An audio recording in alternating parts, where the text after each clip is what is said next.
Hello and welcome back to the XVI Podcast. I am Mark, and this week I'm joined by our founding fathers, Ben and Kurt. Hello to you, my good sir. Hello, thank you for having me. This week we are XVI. We're going to be talking about the founding of the company, the motivation behind becoming a games developer, as well as introducing you guys to the CEO and COO. And I'm glad I managed to say those first time because I always get them wrong. And yeah, just so you guys get to find out a little bit more about who's in charge. I can't wait until they get here. Yeah, I know, right? I mean, they said they would be here by now.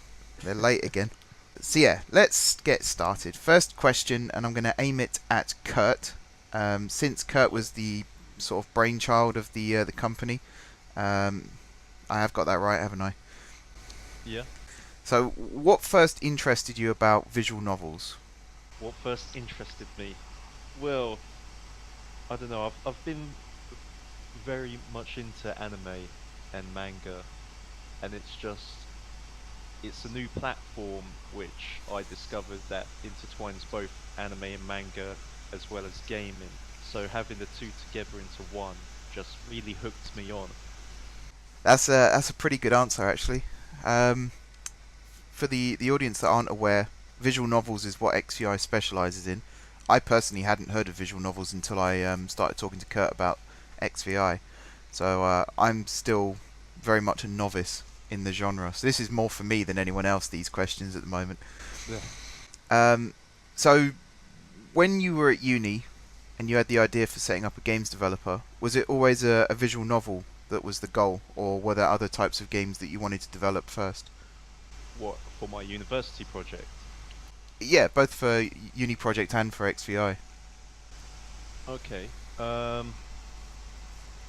guess, yeah, like in the final year, I decided, yeah, I do want to progress onwards with visual novels after doing a test version back in the second year. But before that, I didn't really plan to go into visual novel. I don't know, I guess as the years progressed and I learned more about, you know, doing the artwork, how to design a visual novel, how to story write, it sort of clicked, and so I thought, yeah, I might as well put these skills to good use and develop them for my final major project. Okay. So it was something that was kind of on your mind, and then uni was a good opportunity to experiment with different ideas and helped you come to the idea that we're now taking on. Yeah, pretty much. Alright, that's cool. Ben, had you had much experience with visual novels before talking to Kurt about them? I had. I played several before, like Kurt actually. I think I'm the one who actually introduced visual novels to Kurt, although don't quote me on that. I remember the first one I played. It was actually on the Rempe engine, which is the engine we use to make visual novels. Yeah. So it's almost come around in that way, and the gameplay is so different, right, from most games, because it's really linear, but then it's story driven. And what a lot of people miss with these visual novels, especially the great ones, is they have amazing storylines, and the gameplay may be limited in the fact that you only have a few choices in the traditional visual novels anyway. You only have a few choices, but the storylines are so good. And I always feel visual novels get a bad rap in the West, or bad rep, I should say, because they tend to, like, they have the anime, the Japanese art style. They're fairly linear, most of them, and that gets them a bad rep. But for XVI, I feel we can definitely change that. It's interesting you say that you introduced Kurt. I always had it as the other way around for some reason. Yeah, I think he did introduce it to me. I can confirm that in year 8, Kurt actually hated anime. Yeah. Wow. And then he suddenly started watching it out of nowhere, and he was absolutely hooked. So yeah. This was during like the study month of GCSEs. I just watched anime non-stop. Anything to get away from studying. Yeah. Yeah, that's interesting. Like I said, these questions are as much for me as they are for the audience, so I'm learning something new from this. So yeah, you've already touched on it there. You guys go way back to when you were at school together. So Ben, what attracted you most to the idea of setting up a company with a long-time friend? It was very close to being a no-brainer at the time. Um, we've wanted to work together for a long time, and many times in the past, we didn't really know what exactly we'd be doing, because many times in the past we'd make Minecraft servers, we'd make different clans on MMOs, Yeah, and eventually something would go wrong with the clan or with the server, or we'd get bored of them and just leave them. So that's what happened to a lot of our projects. Uh, there was the possibility that that would happen with XVI, and I was aware of that. So that's why I say it was almost a no-brainer. But then, what really sealed it for me, and this might be a bit cheesy actually, but so Kurt, like I've seen Kurt's progress from when he first started his actual anime style artwork, I should say, um, up to where he is now. And like, I think he's a damn good artist. And you know, to say he hasn't actually been doing, relatively, he's not been doing it that long. But he's a damn good artist. I've seen what Kurt's capable of, but I don't feel that he's seen what I'm capable of overall. So, despite that, for him to turn around and say basically, I want you to be the CEO, I want you to have the final say on everything, that meant a lot to me because that's a lot of trust to put into someone who, in my view, he didn't actually know what they were capable of. yeah, And yeah, it like for him to show that trust to me meant so much that the only way I can actually see of repaying that is by making XVI great, and that's my biggest goal, to make XVI work. that's a very good answer. Very well said. So again, you kind of alluded to it there. I know that you guys have worked on projects together in the past. Are there any projects that you've kind of walked away from before now that XVI is official, you might consider sort of reusing that idea for an XVI project? I think that'd be a very bad idea. Oh, I Well, mean, you see the visual novels you made of like our friendship groups. yeah, they were a Like, bit cringy. yeah, but you could take that idea for the future and like make a visual novel, the XVI team. I mean, I think on a large scale, um, none of the projects in the past wouldn't work because obviously they didn't work at the time. Yeah, But at the same time, we did have like story ideas and things that we didn't particularly have the skill to do. yeah. So it's possible in the future we could revisit some old ideas, but as the general rule, I think it's probably a bad idea. If it didn't work before, it's definitely not going to work now. mm. Well, No, that's fair enough. like it doesn't need to be like a major project or something to sell. Like it No, can yeah, of just be course. a little fun project that can go out like say at the end of the year or on an anniversary or something like that. Oh, don't worry, I'll make a cringy XVI visual novel for us all to play. Don't worry about that. That'll be happening. I look forward to seeing that. That'd be good, like an outtakes kind of thing. So Kurt, you have a degree in digital media arts, Yes. as I know all too well.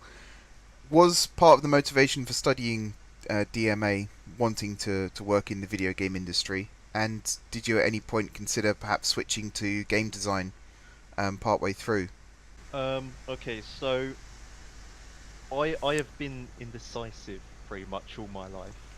Eh, So I never really wanted to go into digital media arts, nor did I want to go into making visual novels. Um, I was always torn between both media and art, and so that's why I chose both subjects for A levels. And as I progressed down that way, I thought, you know what, instead of deciding between the two, I could combine the two. And so I went on to do a foundation year for art and design, which intertwined with graphic design at the same time.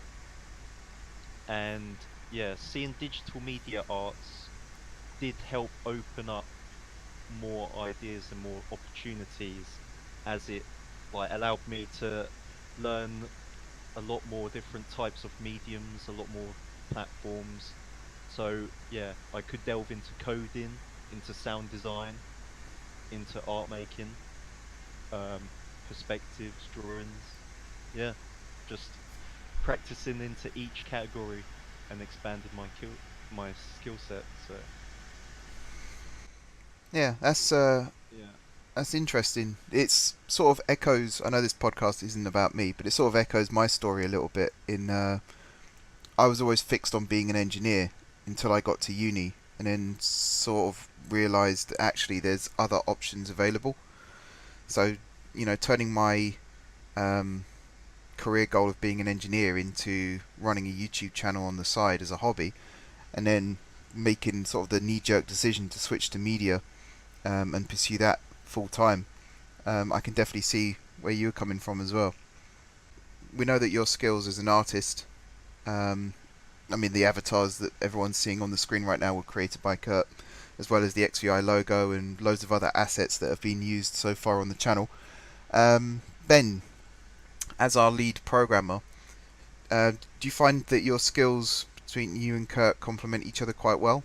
I mean, if you talk in like a mechanical sense, then it's basically a given.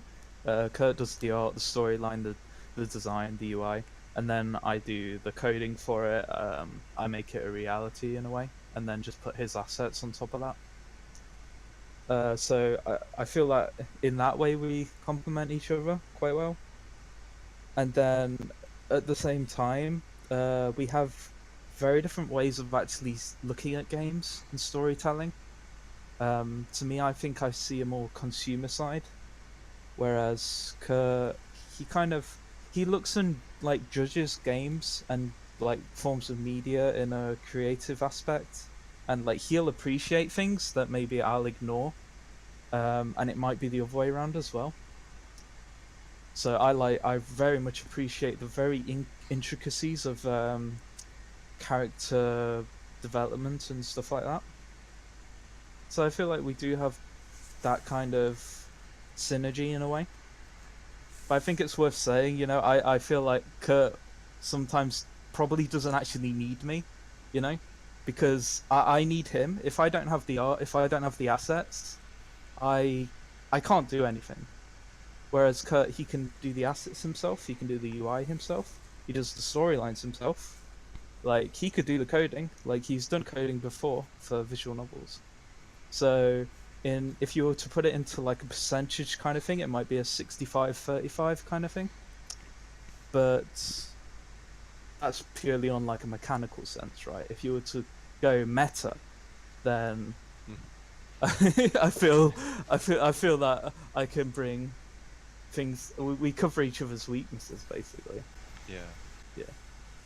Yeah, I mean, I'd say on paper, having one person who can do all of the art and the writing and the story planning, and then having the other person do all the coding and the game design, actually works really, really well. I'd say it's like a dream team formula. It was the basic of XVI, really, where Kurt does the art, the storyline, and then I do the coding and the programming side of it. So Yeah. yeah, it's pretty natural that there would be synergy and skill complementation. Yeah, because like, in terms of a production line as well, every time an art asset is completed, it can be passed across to yourself and instantly put into the game. Oh yeah, essentially we're like a plug and play system. Yeah. Like I can make all the menus and stuff, and then as soon as Kurt's finished the UI, I can instantly put it into the engine, and then suddenly the game looks amazing. When I make the actual coding, the actual screen designs, it's literally just square blank boxes. But then Kurt gives me the artwork, and then those blank boxes become some really beautiful UI. So it's a nice system to have, definitely. Oh yeah, most definitely. Like I said, on paper, it sounds like the dream team. So it's good. I mean, basically, there's 5 directors. There's you guys, there's myself, there's Alex, and there's Sakif.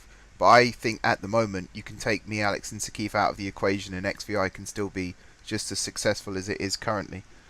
Again, that was like kind of the foundation, where it's me and Kurt, and we could make a game ourselves together, and then the rest is built up almost. I don't want to sound weird and say like me and Kurt are the core of XVI, because that's a bit weird, but we are in a sense, because without us, XVI would really struggle to exist in terms of actually making its products. That's not to say that the other directors, aren't valuable and they don't bring skills and things that myself and Kurt are lacking. Because we wouldn't have three other directors at the end of the day if we could do everything ourselves. So Like, yeah, we can make games ourselves together, but on a company scale, yeah, that's where you guys all come in. yeah, exactly. Yeah. I mean, you say it sounds weird to say you guys are the core of XVI, but that's kind of what I would have said as well, really, is you guys are the driving force, and without your ideas to set up the company and to create these projects, we wouldn't be needed because there wouldn't be a company for us to work for. So I also think, like, my job for XVI is to market our products, and without you guys there's no products to market. So when I say like we're expendable currently, it is true, because without the CEO and the COO and the ideas that you've got and the products that you're making for us to then go and sell, there's no point in the other three directors being there. So I mean, you say it's weird, but I think it's actually a very fair point. I feel like you made the point better than I did, so I'll just leave you to it. I've got experience with talking to people about the company, so but yeah, we've talked about the other directors now. I'd argue that Kurt's probably the driving force behind the three of us joining at various points. So how easy was it to recruit the rest of the team? Well, it wasn't actually that difficult. I don't know. It's just, I had Ben. I do forget which order I invited you lot. I think I was the most recent. Yeah, and then we had Dylan and John after. Yeah. I feel like it was Saki third, and then Alex. Like, you tried to get Alex before, but he was almost skeptical, and then like you got Sakif, and he kind of came round at the same time. Yeah. Correlation, not causation there, but yeah, I feel that's how it happened. And then Mark came fifth, as far as I remember. So. Yeah. Yeah. I guess we'll start with Sakif then. So me and Sakif, we met because we both worked at the same part-time job, whilst going to the same uni. So we sort of developed a friendship there, and he would talk to me about games he plays, and I'd talk to him about animes I've watched. And so we both had a common foundation there of similar interests.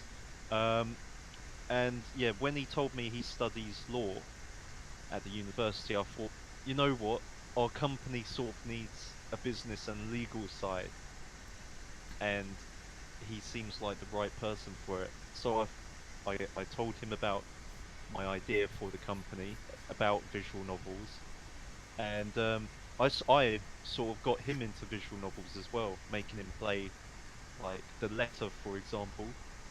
That got him really hooked into it, and he was absolutely shocked. And so, in an instant, he was pretty much down for joining the company. So that's how I got him on board. How about Alex then? How did you manage to persuade him in the end? Yeah, so Alex has been a long-term friend with me and Ben, and because he was studying industrial design at the university, he's very good at manufacturing, merchandising, product design, and so I thought eventually we'll want to make products like that relate to our games, and so I thought, yeah, Alex would be a good hand to deal in for that area. So I spoke to him about it, told him that me and Ben are on board, and we've got another friend called Sakif. And yeah, I can't remember how I persuaded him, but eventually he decided to join up. Probably with a piece of cheese or something like that. See, it sounds like the other two needed a lot of persuading, whereas with me, it was literally we were doing our project work together, and I saw the XVI logo on your screen, so I asked you about it, and you told me you were thinking of setting up a company upon graduation, and asked if I'd be interested in joining, and I just went, yeah, okay. Yeah, yeah. Pretty simple. Yeah. Don't feel too bad, Mark. That's what I did as well. I was just like, yeah, sure. See what happens. I was flattered to be asked, let's put it that way. So yeah, that's the story of how we all came to be, essentially. I'm just looking through my notes very quickly, because I did have another question along these lines. Where is it? I had a question that was perfect for this. Cue the elevator music. Is it something to do with fellow directors also being good friends? Yes, that's the one. There it is. Yeah, does knowing the fact that your fellow directors are also good friends make working with them easier or more difficult? I would say a mix of both. So like, yeah, you can convey points across much easier because you're friends, so you understand each other's personalities. But it is difficult in a sense where you want to act professional, and when you're reprimanding someone, you don't want to be too harsh because they're your friend, but you've got to because you want to follow equal company procedures. Yeah. That's one area you could say. Yeah, it's just a mix of both really. It depends on the situation. See, yeah, I'm kind of the same. Like, it should be a mixed bag, where if you like want to critique someone, they could take it personally because, like, you know, you're their mate and you shouldn't really critique their work almost. But I feel as a company we've put in place procedures where we separate friendship and work as much as possible, but we still keep the right balance because we're not corporate at the end of the day. That's the point I've always tried to get across. But at the same time, we can't be messing around all the time and like gaming together all the time because it's just it's not healthy to work that way. Yeah. So yeah, I agree. It's a mix. Yeah, that's fair enough. I think something that's come across a lot in these podcasts as well is there are pretty much there's 5 directors and we all have different opinions on different subjects, and very rarely does a situation arise where opposing opinions come head to head. But I think when it has done, we've dealt with it quite professionally and sort of not made an issue out of it. I don't see that as a bad thing at all when people have different opinions because it just diversifies what we are as a company to our foundations. If we all thought the same, we'd be so one-dimensional. Yeah. And we're all about, like, our motto is, you know, we do what we want, we say what we want, all that, you know, we make what we want. That's not to be taken literally, but at the same time, you know, we're not about being one-dimensional. We're about trying to think outside the box. We're trying to be something new. And to have people that I can call my friends also be probably the closest colleagues I'm going to be working with. Like, it's you know, what more can you ask for, really? Because I know if I critique one of my friends that they're not going to take it personally, or they shouldn't take it personally.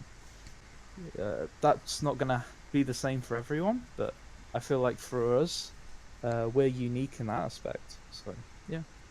Yeah, I think that's a really good way of putting it. Good bunch of guys. I feel like we're very lucky to say that we are all friends, and at the same time we can work together.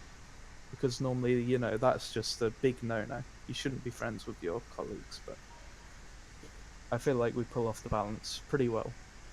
And there'll be times where we struggle, like in the future, but, you know, that's just part of it. You know, we just learn from the lessons we have. I'd say one of the biggest strengths that we as a company have at the moment is, like I said, we all have different opinions on different subjects, but we also have different experiences with those subjects.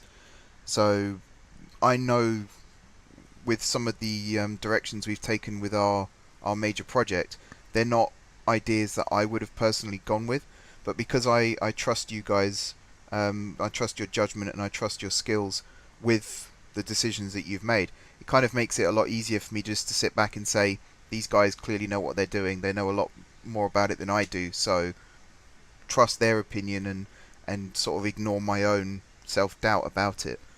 I feel trust is a very big thing if you're going to be working with friends. Definitely. Yeah. If you can't trust them, it's not going to happen.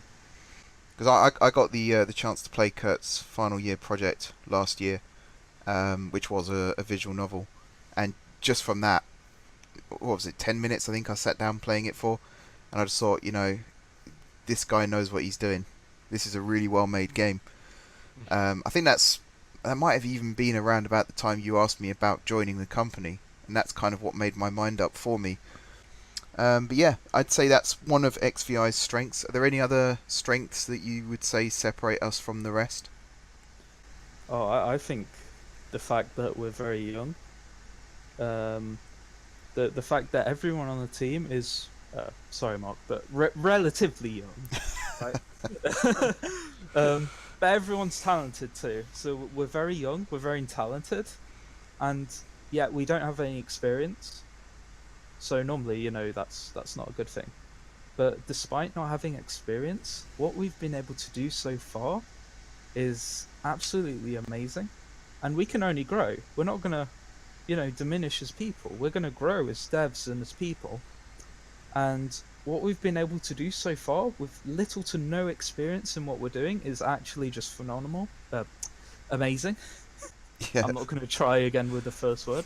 It's actually amazing. Like, we have no experience in what we're doing, yet we're doing it anyway. And we're doing it to a quality which isn't even in the gaming industry. So, and that goes for everyone's work, I feel. So yeah, I feel that we can only grow from this point. There's no going back in terms of like regression. I feel that's one of our biggest strengths, is that we have such talented people, and when we all get experience, we're actually going to be unstoppable. It's insane. Yeah, again, another really, really good answer. Really well put. Kurt, sorry to do this to you, buddy, but Ben's talked about our strengths. What weaknesses do you think XVI has at the moment? I'd say there's a lot of weaknesses we do have. A lot that I can't see, like at a glance. You'd have to look more in depth into it, or as time goes on, we'll discover more weaknesses. But we'll be able to back it up with our strengths and just the motivation to improve ourselves and to improve our games. Again, it's about growing. Like, we're always going to have weaknesses no matter what. It's just as long as we keep growing. Probably like the biggest weakness of XVI is that we aren't stable financially right now. Yeah. Like, so that's a big problem for everyone who is trying to commit, but then has to find jobs at the same time. It's a big problem with indie devs, but it's luckily one that can be solved. It literally make money, right? So, that's the biggest weakness I can see of us right now. I'm sure if you got a professional to come in and say, oh, tick as many boxes as he wants, he'll probably find quite a lot of weaknesses. But again, it's all about growth. We've already had struggles in the company, but we got through them, and we grew as a company. We got stronger. So, it's going to happen again. And I don't want it to happen again, but I almost want us to keep growing from our struggles. It's basically like, there's always a balance, right? There's good stuff that happens, there's bad stuff that happens. As long as we make the best from the bad stuff, it really doesn't matter. It cancels itself out. So. Yeah, I mean, you've pretty much said the things I thought you were going to say there. Sort of to add to it, I think one of our problems at the start was because it was all very new and very daunting, so we were sort of heading in 5 different directions at the same time. Oh yeah. So we kind of had that moment where we all sort of realised that the only way it's going to work is if we all pull in the same direction. So since then, I think we've become a lot more grounded and a lot more hardworking because of it. Again, it was because we didn't have the experience of it, and now that it's happened. We've grown from it. Yeah. So, struggles are always going to happen. There's always going to be weaknesses. You can say that of any business, especially in the gaming industry. So, it's not something that we should be ashamed to admit. I feel if a game dev was ashamed to admit their weaknesses, there really is something wrong going on, because then they're not actually growing from them. So, Yeah, that's a very fair point. Take from that what you will. Yeah. Yeah. Let's be a bit more light-hearted now, because I think that was a little bit doom and gloom. So we've already talked about some of our unique selling points. The fact that we've all got, not only do we all have our own different backgrounds, but we've all got sort of a myriad of skills each as well. So we all do more than just one thing for XVI, which I think is a very, very good, strong point for us to have as a company, because it means we can all sort of dip into each other's projects and help each other out when we need it. So what other unique aspects of XVI do you feel we possess that no other game developer has?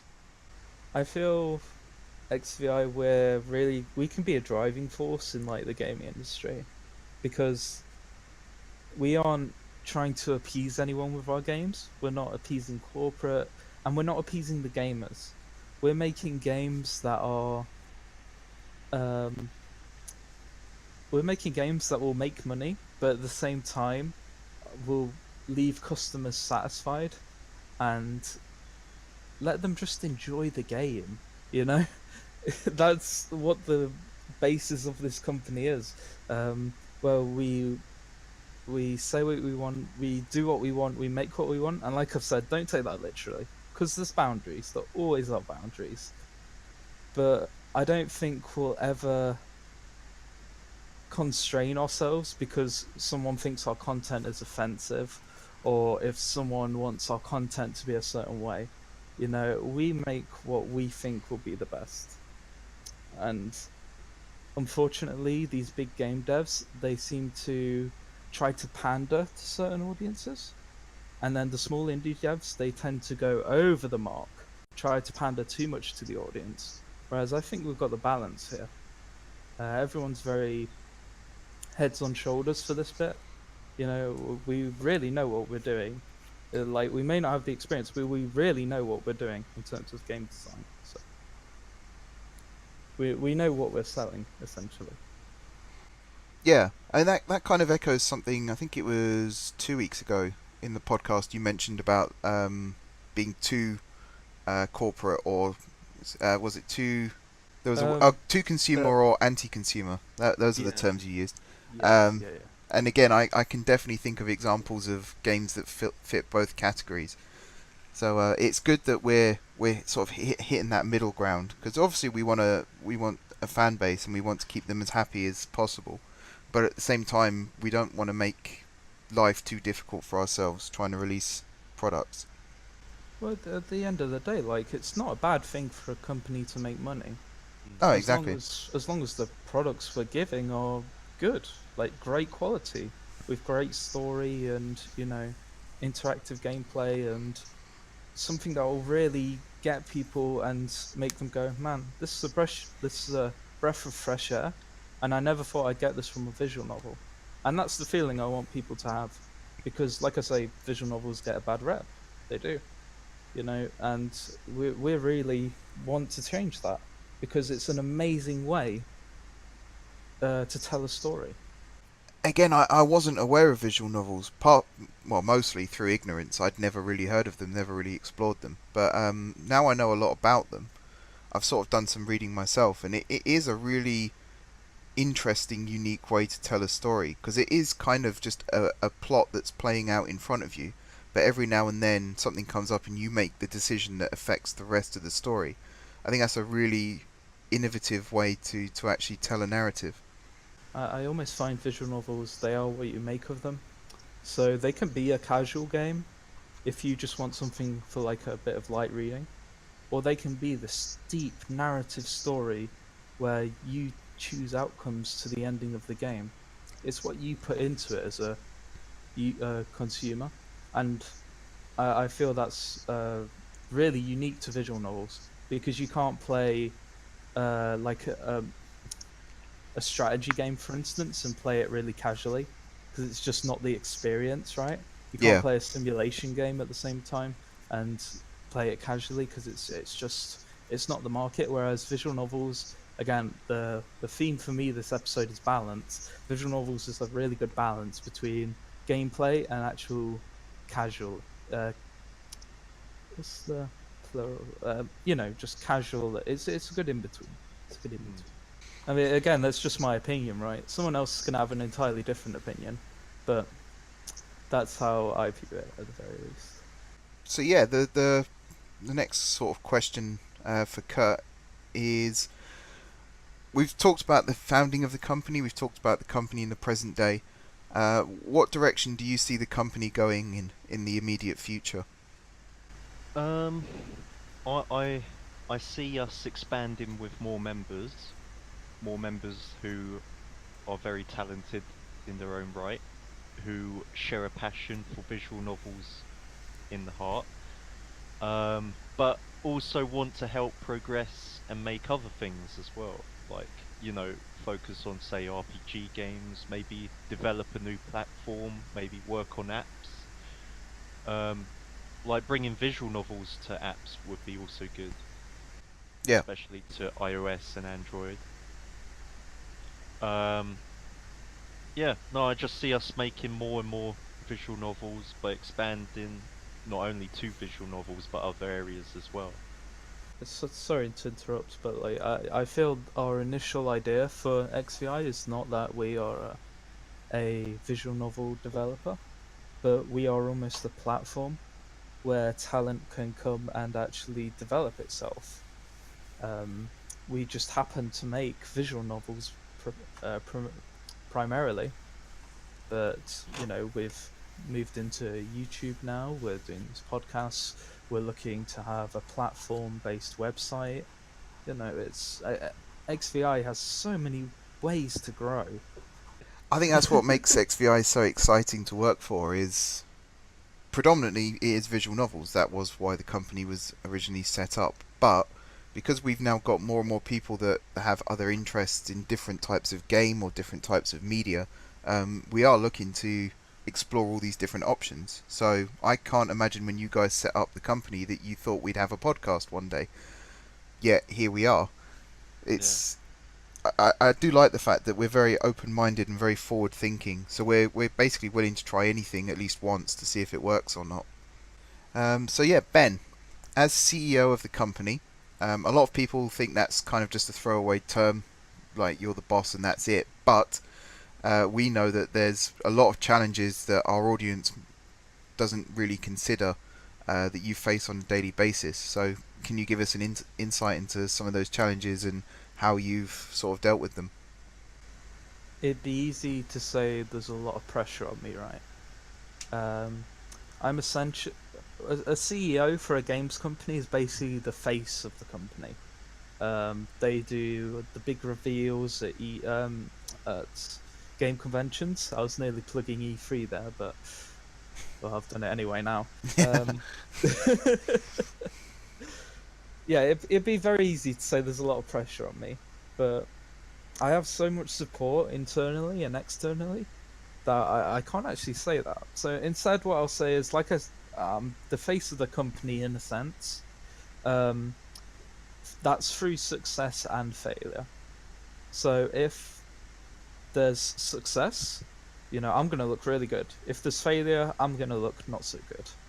I Yeah. feel a lot of CEOs nowadays, they let the success go to their head, and they actually forget they have a really devoted team behind them that made everything possible. Again, theme of the episode here, balance. At the same time, I that I've got to make sure that if there is success, it doesn't go to my head. But at the same time, because I have last say on everything, if someone screws up, I have to take responsibility for that. So there's a lot of risks to being a CEO. CEO. There's a lot of risks to that. But as long as I find the balance, I don't actually see any problem for me in terms of challenges, because I always know I'll have a devoted team behind me to support me. So if there are any challenges, I'll be able to face them. If there's success, I'll have to remind myself why there's success. And if there's failures, it will be on me because I'm the person who says yes to everything. So I'll have to take responsibility. Yeah, that's a really interesting insight into, because like I said, a lot of people, they hear the word CEO and they don't really, because as you said, a lot of companies these days, immediately think of the CEO and they're almost like a celebrity status. I mean, you think Apple, you think Steve Jobs, right? You Yeah, think Windows, you think Bill Gates, Facebook, Mark Zuckerberg. It's it's this kind of thought, and especially for the games companies. So, yeah, it's all about the balance, trying to face the challenges, but at the same time, not being too overconfident. yeah, I, it's a good mix. I feel it depends on the person though. Like if I was really flamboyant, I'd probably stand out more. But I don't particularly consider myself a flamboyant and parading around person like a Steve Jobs. So Or uh, imagine it, if you were. imagine if I was, Yeah. that would be something. I probably So wouldn't be here if you were. yeah, exactly. That's what I'm saying. So it's really about me finding the balance of my role. That's independent to me. I feel if you were to ask another CEO, they'd give a completely different answer because what they do is completely different to what I do in a sense. No, that's fair enough. That's again another really good answer. Um, I'm still learning. I don't know about the audience, but I'm still learning about the company as we go through this. Um, I'd say personally, I think you've done a really good job as CEO because you do have final say, and you're very quick to remind us of that when there are disagreements. But at the same time, you're also responsible enough to let us have our own creative freedom and sort of let us explore our own departments, which I think is really really important in Uh, any company. Again, as I said before, when Kurt put the trust in me to be CEO, it was my mission to make sure that XVI doesn't lose its standings. It doesn't lose its foundation. It stands for something very clear, and I'm going to make sure that it never actually sways from that. So we've used the name XVI a lot, X Vision Interactive, during this podcast. What alternative names did you guys consider before you settled on XVI? Oh dear. Well, originally we was gonna go with our like typical name, Exvision Rivera. That was No, something Ben came up with. no. Don't you remember what it was before that? Uh, With the one I used for the old cringy visual novels. Okay, originally, Exvision Otaku. yeah, that was it. Oh, yeah. I was entirely fine with going ahead with that, but Kurt particularly felt it was a bit too informal. So yeah, I'll let him go from here. Otaku. Yeah. No, you couldn't have that. I was never gonna let you have that. And Um, the same with Rivera as well. It took me so long to actually relinquish that, but thinking about it now, I'm very glad I did. I mean, Rivera's okay, but it's not it's more like a family name, so like a family Yeah, type yeah, yeah. business. Um, so yeah, we needed something that didn't just include visual novels, but other digital media platforms to go into.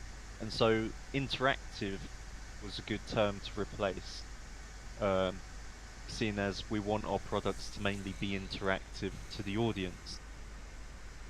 So it just flows, and having XVI, As the basis, we were always going to have X Vision. I yeah, think um that's kind of like the origin of the name was I was the X because like my brand was Xeno Venator, which is now Xenostar, so it's always an X. Yeah, And then Kurt, although he changes his online name a lot, the actually you describe what your part is really, so I don't think I understand. what in the company name? Yeah. Um, The vision part, because the X was meant after me, and then the vision was after you. this is news to me. Oh, okay. This is Well, well, okay. I guess yeah, vision, because as the creative mindset, I guess like I'm the vision forward for this company, helping you stay in the correct path. Um, and then interactive, I guess, would just include everyone else in the team who wants to make this an interactive experience. Yeah, I mean, I'd have said vision was you just from looking at it, because the whole company exists because of your original vision. So that definitely makes sense. that might have been a better way to say it, Kurt. Instead of, oh, that's news to me. Yeah. Well, it pretty much was. Yeah. All right, fair enough. Don't worry, I'll leave that bit in. I did, yeah, I did not know, like the whole X was for you, and the Did you actually not? Oh wow. Okay. I thought that. See, we're learning stuff Yeah. about the company here because yeah. like I thought that was the whole basis of the company was that I was the X, you were the vision, and then the interactive, was the brand we wanted to make. No, But I thought we was just keeping X Vision because you just wanted it there, so I thought, oh, okay, we'll keep that. well, I've learned something today. So There you go. We've all learned something today. Ben, do you perhaps feel that XVI could have existed sooner, considering the two of you have worked together in the past and you've known each other for so long? if it did, it would have failed. It would have Yeah, yeah. We actually talked about making a company several times over the years, and I think when it came time to make XVI, it was it's something that needed to be done at the right time, and it needed to be done properly. With everything else, we tended to rush, like our past projects. Whenever we made a guild, we'd rush into it. Whenever we'd made a Minecraft server, we'd literally, do you want to make a Minecraft server? 10 minutes later, I'd already bought the server and was installing the mods. Yeah. So with the company, it was something we didn't want to rush. We wanted to just take it slow and see where it went. So no, I don't think it could have existed sooner. Maybe it could have, but should it have? I don't think so. I don't think it would have worked if we had done it sooner. That's a fair point. That is a fair point. It sounds like from your past projects, there's kind of a lot of enthusiasm at the beginning, and then as time goes by, it sort of fizzles out quite quickly. Would that be fair? I think it was mainly to do with because we had so much going on. Like we had school, and then there was always something new that would take our interest away. Yeah. And now I think because we're both quite a bit more mature, we've both had experiences. Now when something new and shiny comes away, we can do the new and shiny thing. But we still have XVI, and it still remains strong. So I feel like we've just matured enough to actually be able to keep a company going now. Whereas before it was a bit like we were chasing the new shiny penny every couple of days. That's a good analogy. Yeah, I don't think it's because we were lazy or something like this. It was more just we lacked the maturity to actually see anything through, and we lacked the experience, especially, to see anything through. Whereas now, we've both. I've not lived in London for a while, so I've had my own unique experiences. Kurt's had his own unique experiences. Now we've kind of come back together, and we're both a lot more mature than we were. So that's how I see it, at the very least. Yeah, that's a really fair point and a really good way of putting it. It's also interesting that I mean, interesting is probably not the right word. It's almost intriguing that you guys, because I always felt like when I joined, the passion and the enthusiasm had been going around for a while, but it sounds like the sort of the focus on XVI and setting up the company is still a relatively new concept, even though you've been working on projects before. The fact that there was no longevity to it, whereas now it's a lot more focused and a lot more. This is what we're doing now. I'd always figured that's how it had always been. But again, I'm learning that wasn't the case. Oh yeah, I don't think it's a bad thing at all. Like, we've both grown as people, and we're both having new experiences all the time. So for XVI to be lasting like as long and getting as strong and as big as it is, um, I'm super impressed. I can't wait to see where we go from here, because going from here is a whole new experience and it's a whole new lesson. So we're recording this podcast first week of May, and we're actually coming up to the first year anniversary of XVI's existence. So looking back over the last 12 months, is there anything that you guys would have done differently? To be honest, I'd say like it's better to look to the future than to the past. Like everything we've done in the past is generatively a learning curve. It's helped shape us over the past few months, help us to understand our roles better, what we need to do, where we're coming from, how we can work together. So I wouldn't say there's anything I would change. I'd say it's been a pretty good experience so far for all of us. Yeah, no, that's a fair answer. How about you, Ben? Yeah, for me it's relatively the same. Like, I wouldn't change anything at all. Like, nothing that's happened the past year I would change. Everything that happened has made today possible. So to take back any of that, especially if there was any struggles, it'd be a great disservice to the finished product, which is going to be XVI. which is going to be XVI. Could we have done things differently? Yeah, of course. There's lots and lots we could have done differently. But to take that away, to take the struggles away, it'd be a really great disservice, I feel. And the amount we've learned, the amount of experience we've got now, in terms of business setup and in terms of progress, is invaluable. If we were to not have that now, and the same amount of time has passed, I'd be very worried about the future of XVI. But because we've had struggles, because we've had this time now, because things haven't always gone right, we've actually learned how to move on. And it's like I kept saying, we're going to keep learning. So that's the main thing to take away here. Yeah, again, that's another very good answer.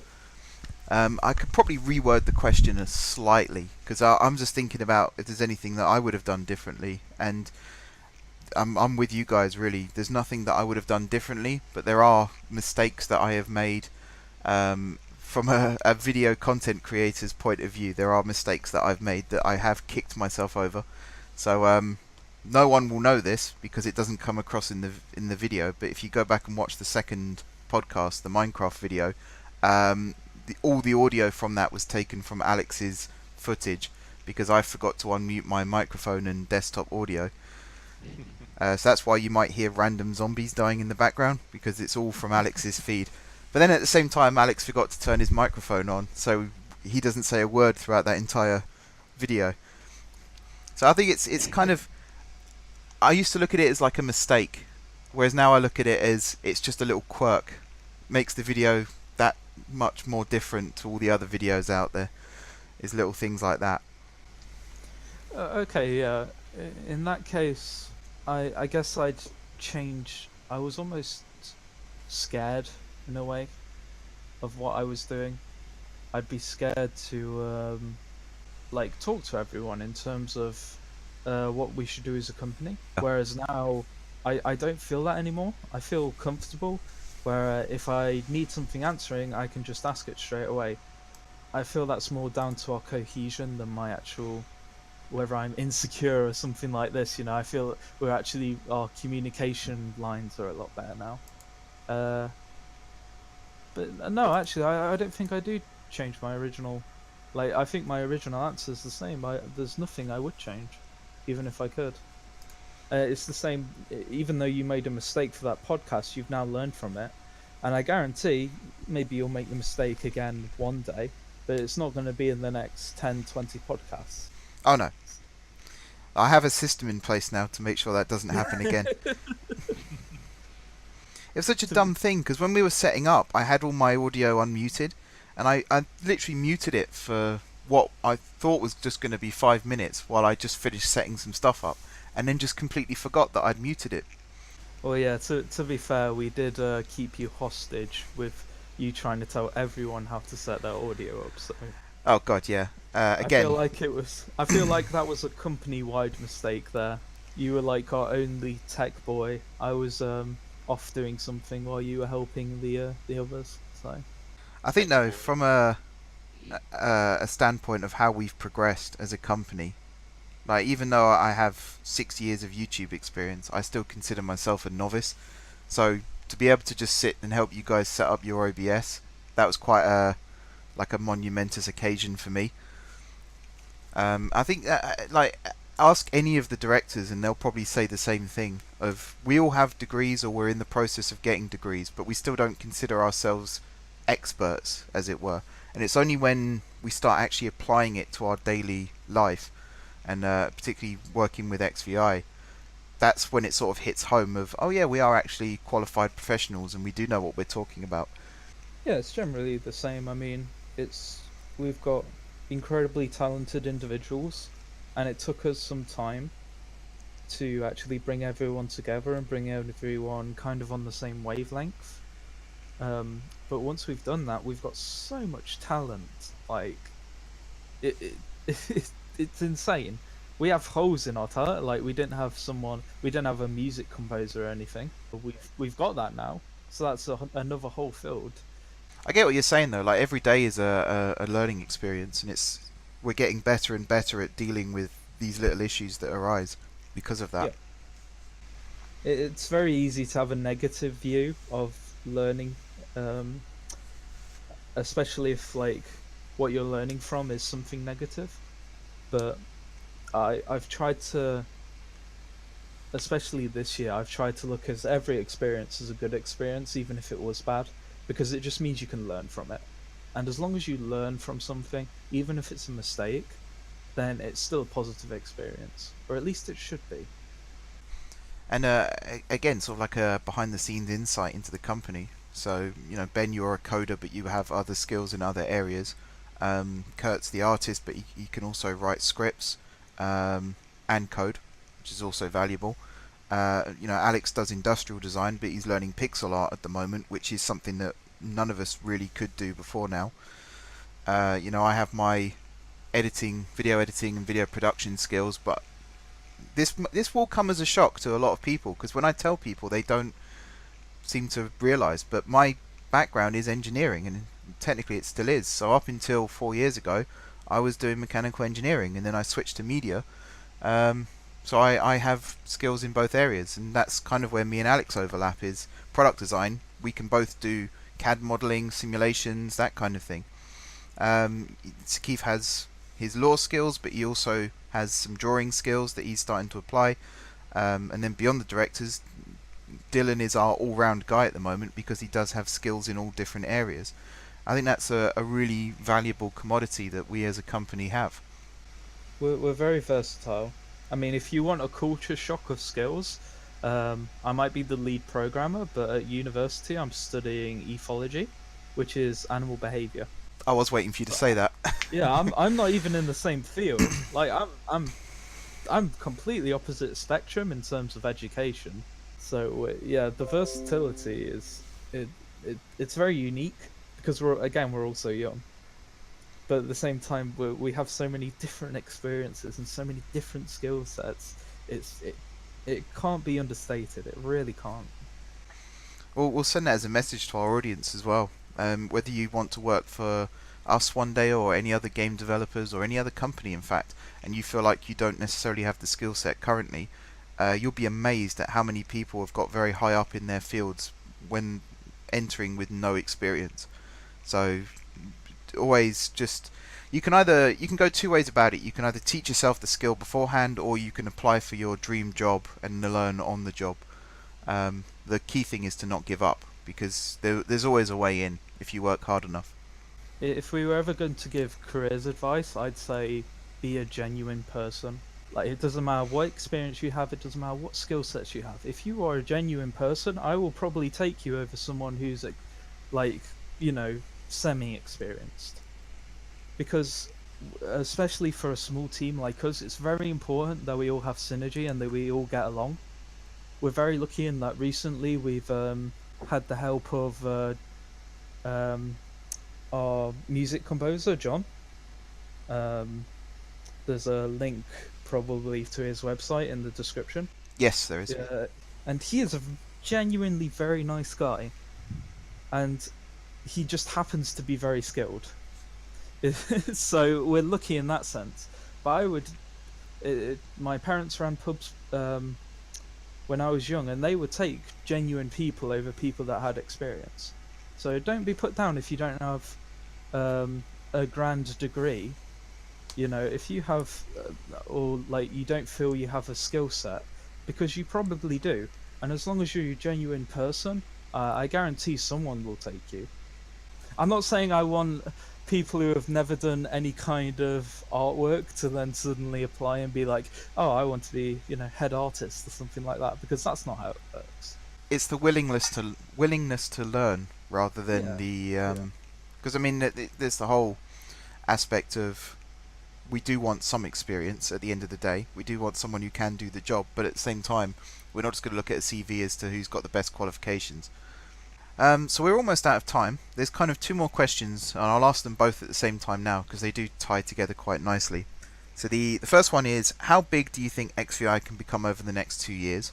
And as part of that, what plans do we have as a company once the first product is released? And how much information can we give as to when the first product will be released? So we're currently still in development of our RPG game, as well as our primary flagship, the visual novel game. We sort of want to spend a good amount of time developing them to make sure they live up to our expectations as well as the audience's. And so, I guess you could say the summer of 2020 is when we want to ideally release the visual novel game. But if it has to be pushed back, then it has to be. So if that's the deadline for the first product, what are our plans once that happens? And over the next 2 years, what is sort of the timescale that we're looking to perhaps start developing another project as well? I guess I'd say aim for maybe releasing a visual novel once a year, depending on the success of the first one. And just we can continue to develop RPG games as well, as we each come up with new story ideas and work our way towards that. But in the next few years, it'd be great to start producing stuff for apps, make content for stores online for the mobile. Yeah. Yeah, there would be a good way to diverge down. I feel, since Kurt's talking about the creative side, I'll give a quick insight into the business side of it. Over the next 2 years, the objective is getting financially stable as a company. Once that's happened, we can really fully commit, we can really flex our muscles, and I actually think we can take on bigger devs once we are financially stable. Until that point, it's all about just making sure that like Kurt said, our products are ready to a point where people can enjoy them, and as I've said before, feel satisfied. I feel that's more important than anything. If someone's going to buy a product, they have to feel satisfied with it. They have to enjoy the experience, especially if it's a form of entertainment. So that really kind of puts my answer forward for the first product. I want people to make sure they enjoy it and that they feel satisfied from it. Whether that happens in 2020 or whether that's pushed in the middle of 2020, or if it happens towards the end of 2020, it depends on how we feel the game is progressing. but in an overall aspect, we're trying to get ourselves into a stable foundation, and from there we can actually really take steps forward to improve the company, but it improves ourselves at the same time. To build on both those points, really, definitely getting financially stable is the priority from the business side. I think another priority should be, because we're currently using temporary office facilities provided by our university, so that's for the next 12 months, I think. So being able to find our own office space, I think, is a very good objective to have, whether it's a permanent home or whether it's just another temporary step. Having a physical space that you can actually go to and work makes a massive difference for any company. So it'll probably be somewhere. Just the whole idea of the drive to work as well, sort of gets us in the mindset for when we get there. So I think that should be a high priority. Yeah, I feel that's in the 2-year time span. Because once you get financially stable, then you're able to look into getting an office, which would be really great. I love the idea of us having an office where we actually get a physical space where we go and to work with our own assets in. Like that's that's a real focus. But the financial side is big as well. Of course, that's how I view it. Kurt very rightly views it in the creative way, where he's looking at what products what products to put out, but also how to expand the company creatively, what to expand to, whether it be mobile apps or other forms of media. Yeah, and again, it highlights one of the strengths of XVI is we've got people that are looking at all aspects and not just... Because if we all looked at the exact same objectives, then we would hit those objectives, but there will be other things going on in the background that no one's really aware of. So just, again, having the two people in charge, one's looking at the business side, one's looking at the creative side, it means that we've got both bases covered, which I think is a really great thing to have. Something else I'll say to the audience right now as well is... we talk a lot about our first two projects, the RPG and the visual novel, but we have a lot of other ideas that we have, some of which might be developed, some of which might never be developed. But all of us as directors, we've all brought ideas to the table, some of which are kind of in the pipeline. We've got no time scale as to when those will be necessarily, but there's at least 5 different things I can think of that we're working on, either proactively or passively right now. So there's plenty to watch out for regarding XVI. Yeah, even a AAA dev doesn't, give a concrete timeline anymore, because it's just not possible. But at the same time, we do have a lot to offer, and we are unique in that we have so many different things going on, like you said. So yeah, I definitely agree. If you're listening to this, there is a lot to come from XVI. It may not be this year. Hopefully there'll be some stuff next year, but in the next 3 to 5 years, I can see XVI going really big, like immensely. I won't give specifics because it's almost it's not appropriate in a way, but yeah, I'd say keep an eye on XVI if you're looking for a budding indie dev. Plus there's other little goals in the future as well, so within the next month hopefully we'll have our own XVI website up and running, so we'll keep you updated on that. No doubt there'll be a video going live on the channel when that is official, so that you guys can go check out the website, subscribe to all the stuff that we've got over there, and it's a good way to stay in touch with all things XVI related. But yeah, I think that's a really good place to end it, guys. So big thank you to my guests, to Ben and to Kurt. Thank you again, Mark. Yeah, thanks for having me once again after many weeks of my going off topics. But yeah, you haven't got rid of me yet. I'll say I was just looking at the schedule. We've not really decided on a topic for next week's podcast yet, but it looks like Alex has put his name down for it, so we'll have someone slightly different on the podcast. We are looking to get John involved in the next couple of weeks as well, so you get to meet our composer. I will be asking him questions regarding music, so that's one to look out for. But yeah, like I said, big thanks to my guests. Thank you very much for watching. Don't forget to hit the like button if you enjoyed the video. and subscribe to the channel and click the bell notification so you never miss an upload. From myself, Kurt and Ben, thank you very much for watching, and we will see you very shortly. Hey guys, it's Mark here again, very quickly, just to let you know that next week there will in fact not be an XVI podcast. We're going to be switching to a 5 weeks on, 1 week off format. Just gives us time to recharge our batteries and things like that. 2 weeks time will be the next podcast. We're going to try and get John, our composer, involved, so come in and talk about how he composed the XVI theme tune. We're also going to try and get Alex and Sakif back as well, because it's been a couple of weeks since we last had them on a podcast. Thank you once again for watching. Don't forget to hit the like and subscribe buttons, and we'll see you next time.